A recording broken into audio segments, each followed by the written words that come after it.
So I've just pulled off the Moor road between Rothbury and Alnwick, and I just thought I'd take this little waterfall as a backdrop to do the intro. It's quite easy to spot, it's just a few passing cars. So I'm hoping it's going to be quite an easy one to navigate this. But this road along here, if you want to stretch the walk out a little bit, you've got Edlingham Church and Castle, which is a ruin which is worth a little visit. There's Whitehope Woods and Edlingham Crags as well. But if you're looking for the church, it's Ed, not Egg, because there's quite a few. There's Edlingham and Edlingham around here. It's a bit confusing.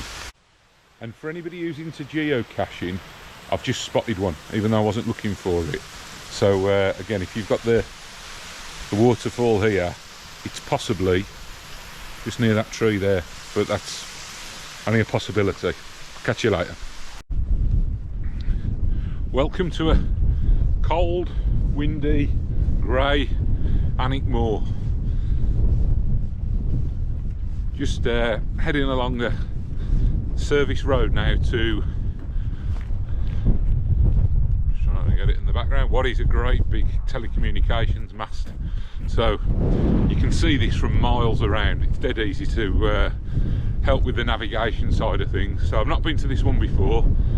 I'm hoping it's just a simple case of heading up to this track, going straight past the mast, pretty much in a straight line, and I'm hoping the trig point will be easily visible.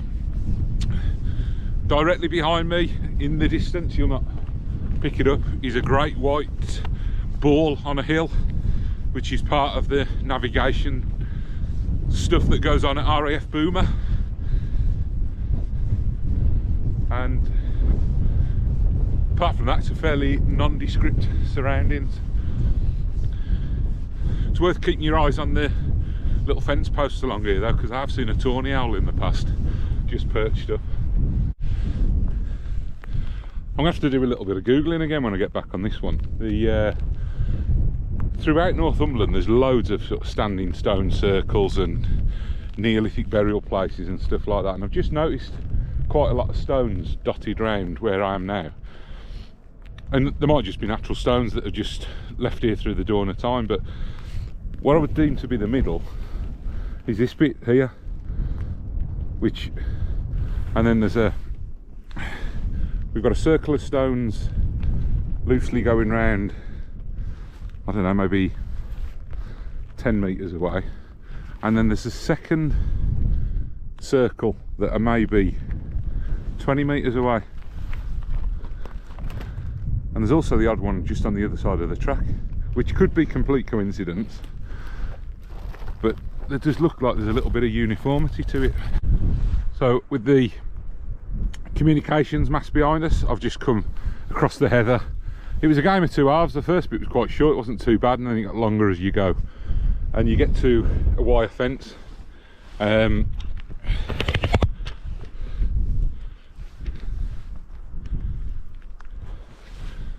along the wire fence there is a couple of sections of wooden fence, so I've just headed for that just because it's the logical place to climb over, and the trig is just in the distance behind us up there.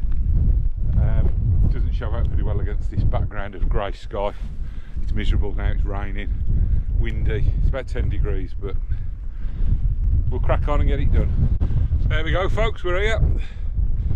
It's one of them, I think if the weather was nicer the views would probably be noticeably better. Got a mixture of woodland, a few crags in the distance. The sun's trying to break through, but it's struggling.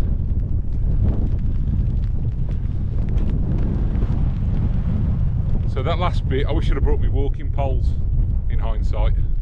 It's quite boggy, bit quite uneven underfoot. I mean, it's not far, I don't know what it is from the car, it won't be a mile, and it's been easy to navigate because you basically park the car, look for the mast, get to the mast and carry pretty much straight on, bearing a few degrees off to the left when you pass the mast.